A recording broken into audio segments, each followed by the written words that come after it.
जय माता दी, जय महादेव। आज आषाढ़ मास के श्रावण महीने के पहले दिन में मैं आपके समक्ष एक ऐसा विषय लेकर के आया हूँ जिसके बगैर देवी आराधना, देवी पूजन, देवी स्तुति, देवी का पाठ, देवी के स्तोत्र जो हम करते हैं वो पूर्ण रूप से आपको सफलता प्रदान नहीं करेगा। ऐसा नहीं है कि बिल्कुल नहीं करेगा, करेगा, मगर आप इस विषय को समझ लेंगे और सिर्फ 2 मिनट पाठ, स्तोत्र, जाप या कुछ भी करने से पहले अगर इस विषय को अगर आप समझ करके 2 मिनट पढ़ लेते हैं और उसके बाद में ये पाठ को चालू करते हैं, देवी की स्तुति करते हैं, आराधना करते हैं, उसके पाठ करते हैं, तो वो पाठ आपको पूर्ण रूप से फल देगा।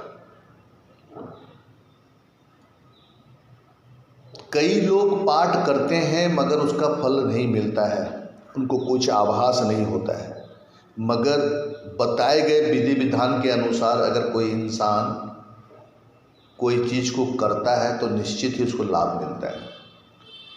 अगर हजारों लोगों को लाभ मिल रहा है, अनुभूति मिल रही है, आभास हो रहा है, उनके कार्य सफल हो रहे हैं, तो आप कोई देवी देवता भगवान के दुश्मन तो हो नहीं, मगर आप लोगों को इतनी जल्दीबाजी होती है कि आप देखना, सुनना, समझना मतलब आपके पास समय ही नहीं होती है।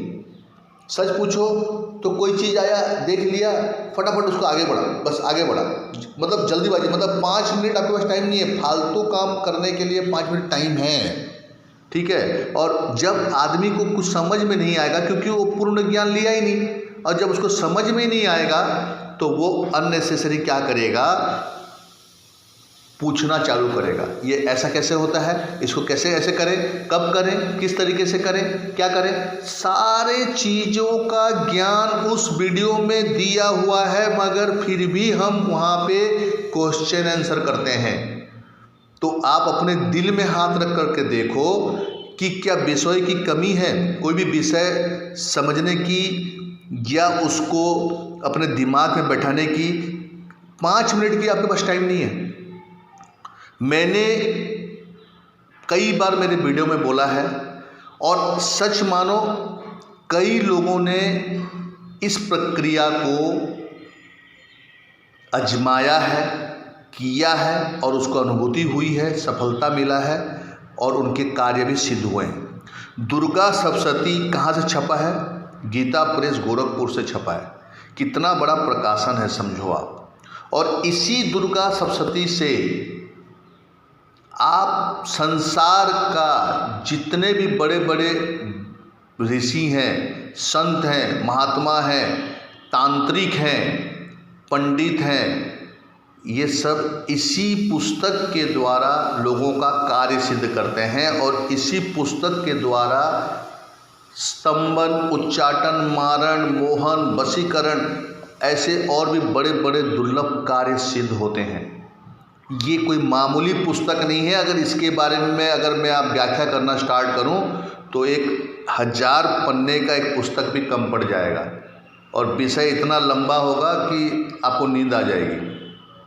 तो आगे की छोड़ दो, आप अपने वर्तमान को देखो कि आपके जीवन में जो भी कष्ट आ रहे हैं, जो बाधा आ रहा है, जो संकट आ रहा है, निश्चित रूप से जन्म कुंडली के अनुसार ग्रहों के कारण वो आ रहा है। कई पढ़े लिखों को इसका भी मतलब मजाक उड़ाते हैं, ग्रह नक्षत्र कुछ नहीं होता है। तो खैर मैं उस विषय में भी नहीं बोलना चाहता हूँ। तो मैं यहाँ पे ये बताना चाहता हूँ कि जो भी हमारे साथ समय के अनुसार उतार चढ़ाव आ रहा है, सुख दुख हम लोग देख रहे हैं, और जो पारिवारिक कलह, अशांति, दरिद्रता, कर्ज वगैरह जो भी हम लोग फेसिंग कर रहे हैं, तो भगवान स्वयं उसका समाधान बताया है, लेकिन समाधान के साथ साथ उसका तरीका भी बताया है। मगर क्या हम उसको करते हैं, क्या उसको अपनाते हैं? नहीं।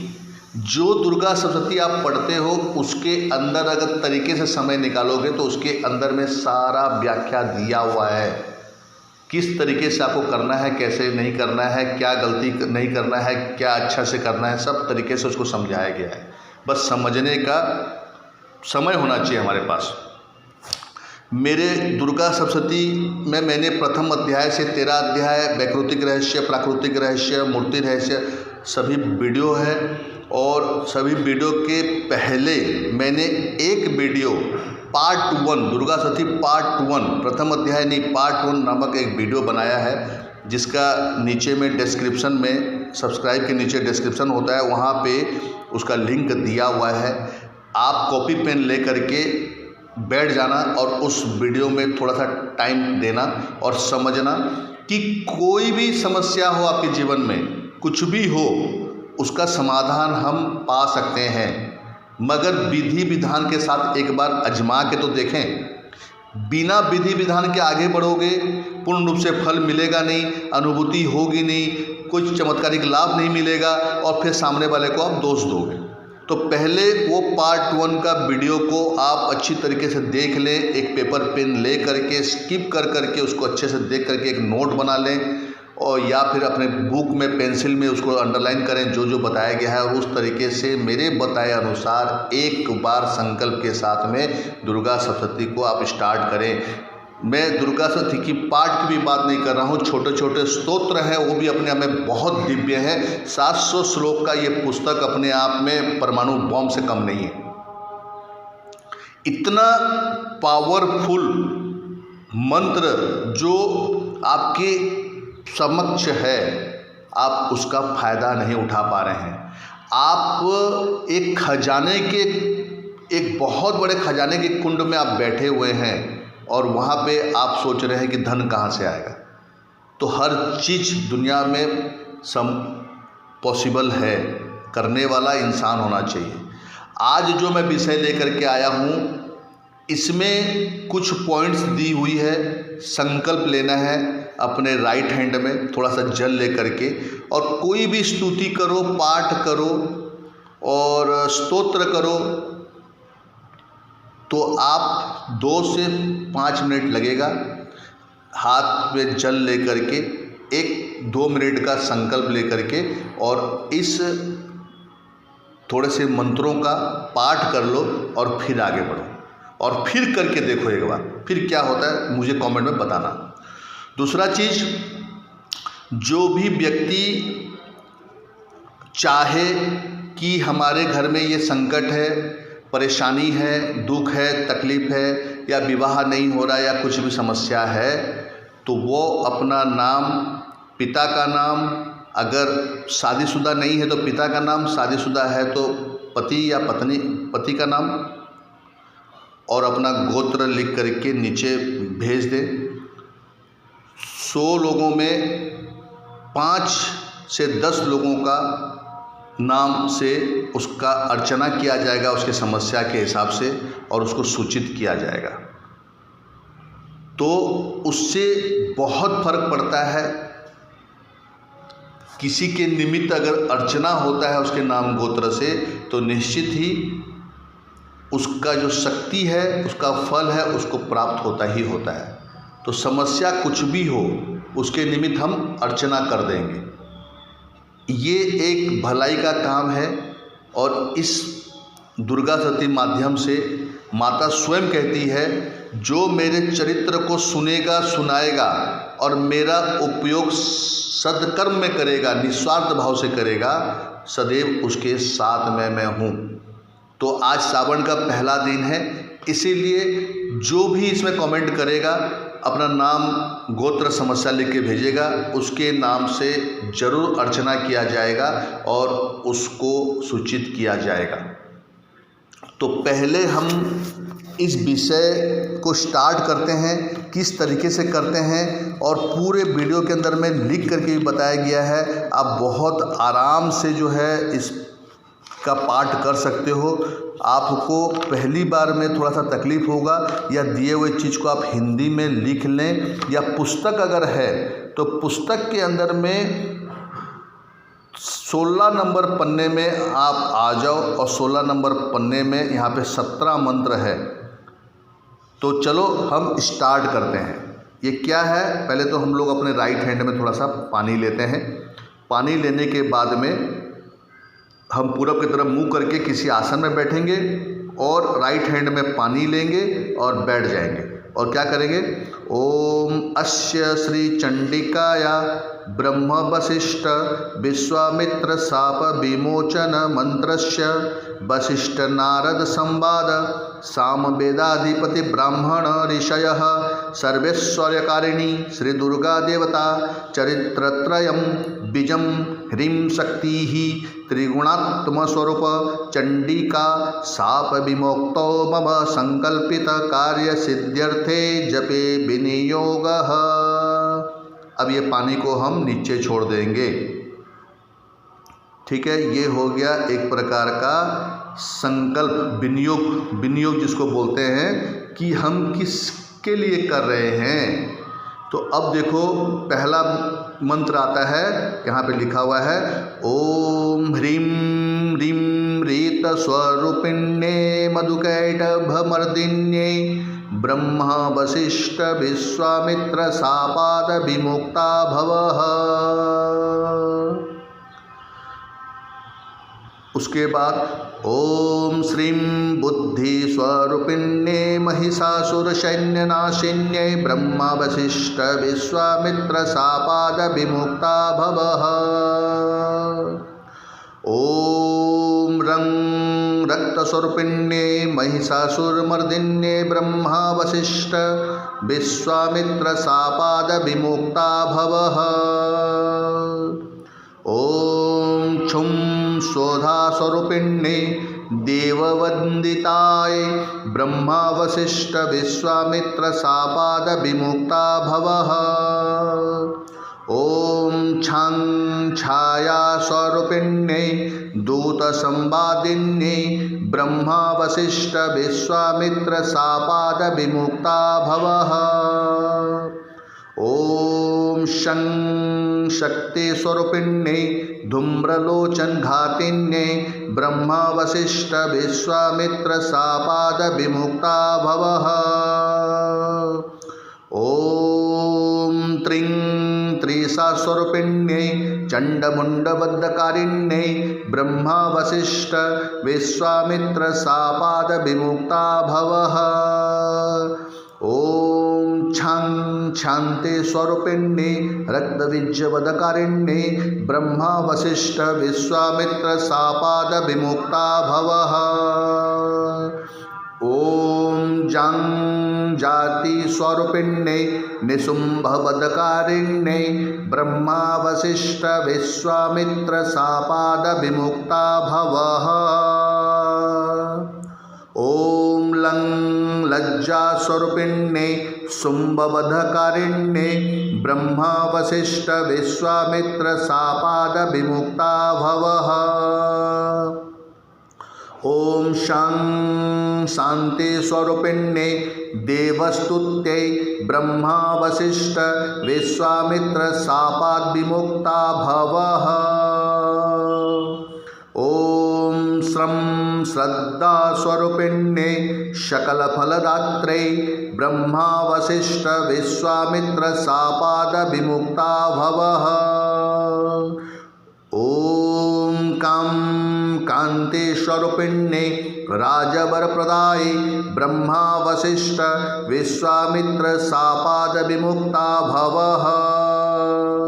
ओम मातृ स्वरूपिण्ये अनर्गल महिमा सहिताय ब्रह्मा वशिष्ठ विश्वामित्र शापाद विमुक्ता भवः। ओम ह्रीं श्रीं दुं दुर्गाय सं सर्वैश्वर्यकारिण्ये ब्रह्मा वशिष्ठ विश्वामित्र शापाद विमुक्ता भवः। ओम ऐं ह्रीं क्लीं नमः शिवाय अवेद्य कवच स्वरूपिण्ये ब्रह्मा वशिष्ठ विश्वामित्र शापाद विमुक्ता भवः। ओम क्रीं काल्ये काली ह्रीं फट् स्वाहाय ऋग्वेद स्वरूपिण्ये ब्रह्मा वसिष्ठ विश्वामित्र शापाद विमुक्ता भवः। ओम ऐं ह्रीं क्लीं महाकाली महालक्ष्मी महासरस्वती स्वरूपिण्ये त्रिगुणात्मिकाय दुर्गा देव्ये नमः।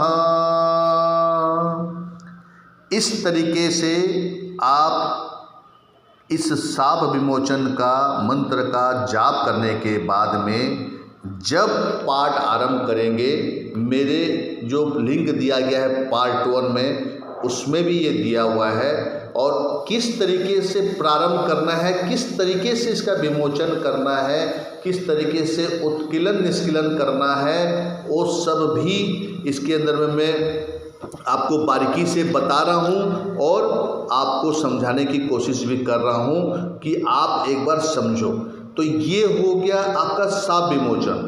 ये क्या है? ब्रह्मा वशिष्ठ विश्वामित्र शाप विमोचन मंत्रस्य। वशिष्ठ ऋषि ने जो श्राप दिया था उसका विमोचन, उसको ओपन करने के लिए, उसका पूर्ण मतलब रूप, देवी की पूर्ण शक्ति, उसका मतलब उसका जो हमारे आसपास में ऊर्जा एनर्जी आता है वो पूर्ण रूप से आएगा और हमारा कार्य सिद्ध करेगा। जब आपके साथ में कोई अच्छा पॉजिटिव ऊर्जा जुड़ने लगता है तो आपके साथ सारा पॉजिटिव होना चालू होता है, मगर उसके साथ में कोई नेगेटिव ऊर्जा नहीं जुड़ना चाहिए। तो उसके लिए बताया गया है कि किस तरीके से नेगेटिव ऊर्जा नहीं आएगा, उसके लिए न्यास की पद्धति दी गई है, दिशा बंधन बताया गया है, षटकर्म बताया गया है। तो वो करने के बाद में सिर्फ 5 से 7 मिनट का कार्यक्रम है ये। मुश्किल से अगर पकड़ोगे, अगर आप 11 दिन का संकल्प लेते हो और करते हो तो मुश्किल से आपको 10 मिनट का ये नियमों का पालन करना होगा। सिर्फ ये 10 मिनट से आपका 11 दिन का मेहनत 1000 गुना बढ़ जाएगा। तो इसमें यहाँ पे सातों द्वार बताया गया है कि पुस्तक में 15 नंबर पन्ना में देखो कि इस सातों द्वार का आपको 7 बार उच्चारण करना है।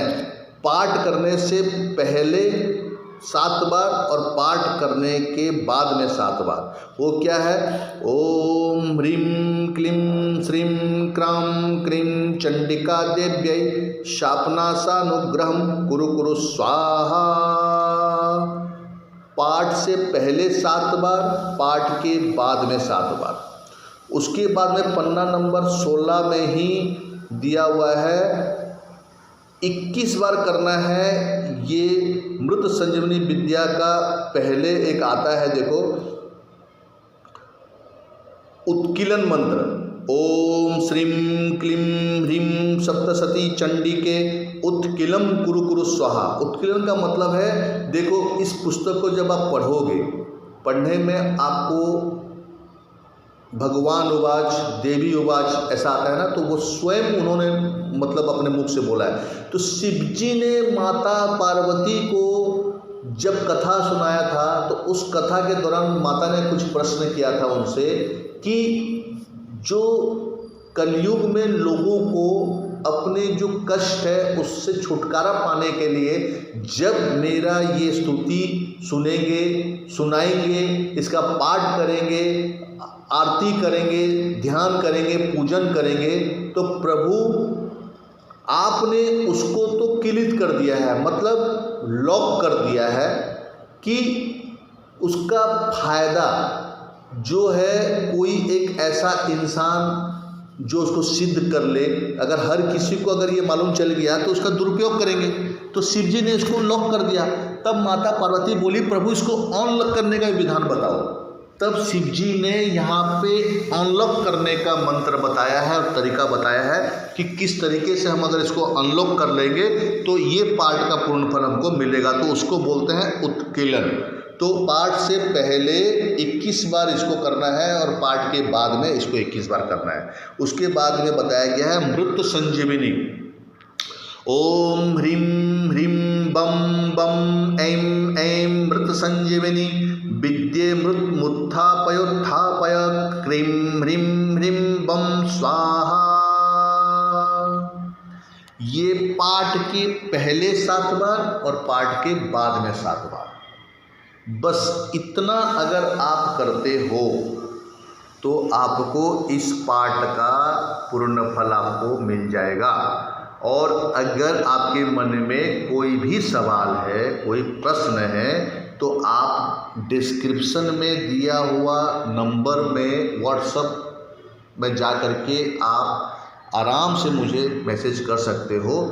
मगर अगर आप कमेंट करते हो तो कमेंट का जब जवाब दिया जाता है तो उसको आप पढ़ना भी सीखो। 60-70% लोगों का कमेंट का उत्तर दिया जाता है और वे नहीं पढ़ते हैं, और कई सवाल का जवाब कमेंट के अंदर होता है। तो कृपया सवाल पूछने से पहले उसी कमेंट के अंदर में आप जा कर के देखो कहीं उसका आंसर जो आपने पूछा है उसका आंसर दिया हुआ है या नहीं है। और जिस किसी को भी अर्चना कराना हो अपने परिवार, बच्चे, माता पिता या किसी भी विषय में, तो वह अपना नाम, गोत्र, पिता का नाम जरूर लिख करके कमेंट कर दें। निश्चित रूप से उसके नाम का अर्चना करा करके हम जो है आपको सूचित कर देंगे। अगर आपको ये विषय अच्छा लगा रहा तो आप निश्चित रूप से इसमें अपना सुझाव दें। और आज श्रावण का पहला दिन है, महादेव आदिशक्ति का कमेंट में ज़रूर एक बार अपने तरफ से लिखें ताकि आपका कष्ट, दुख, पीड़ा, तकलीफ से आपको मुक्ति मिले। महादेव पार्वती की असीम कृपा, शिव परिवार का पूर्ण कृपा आपको प्राप्त हो। जय माता दी। हर हर महादेव।